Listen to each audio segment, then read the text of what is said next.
Bonjour à tous, dans cette vidéo je vais vous présenter l'évaluation de course en durée et sur quels critères vous allez être noté.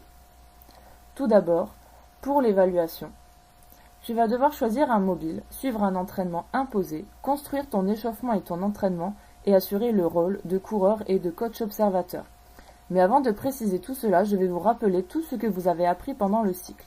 Vous avez découvert les 3 mobiles d'entraînement, vous avez appris à courir à une vitesse régulière, à vous échauffer et récupérer, et enfin à réguler la vitesse du coureur observé. Pour l'évaluation, tu vas devoir dans un premier temps construire ton échauffement de 15 minutes. Il devra comprendre de la course, des gammes et des étirements.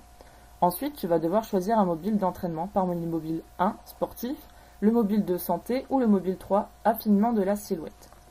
Ensuite, tu devras suivre et construire un entraînement en lien avec le mobile que tu auras choisi. Il devra durer 10 minutes, temps d'effort et de récupération inclus. Il devra comprendre 2 allures différentes au minimum. L'entraînement que tu auras choisi devra être différent de celui qui est imposé et devra respecter naturellement les paramètres du mobile choisi. Pour rappel, le mobile 1 est le mobile sportif. L'intensité est comprise entre 90 et 110% de ta VMA. Le temps de travail devra être compris entre 30 secondes et 1 minute 30. Et enfin, le temps de récupération sera d'au minimum 30 secondes et au maximum 1 minute. Le mobile 2 est le mobile santé. L'intensité est comprise entre 70 et 90% de ta VMA. Le temps de travail devra être compris entre 1 minute et 5 minutes.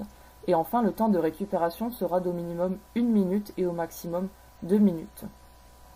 Le mobile 3, qui est le mobile affinement de la silhouette, l'intensité sera comprise entre 60 et 70% de ta VMA.